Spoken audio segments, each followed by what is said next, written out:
going through this checklist based on your own position is going to be really useful. How many hires do you need per location? And how many applies does it take to make a hire? That's going to help you figure out the ultimate volume of applications that you need to drive over this period of time.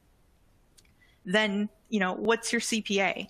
Some of you might already know the answer to that. Others might need to work to kind of solve for that answer. And understanding what your budget is really just backwards math to kind of plan out how you're going to allocate this budget. Is it going to be specific by location, and how are you going to kind of break out your different roles?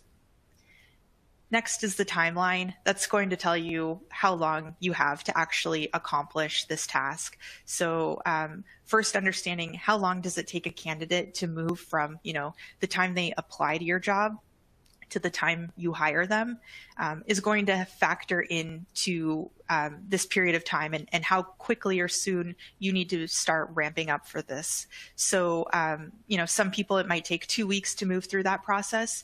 Other organizations, it might take them, 2 months to move a candidate through that process. And then finally, are you able to monitor these results weekly or as close to real time as possible?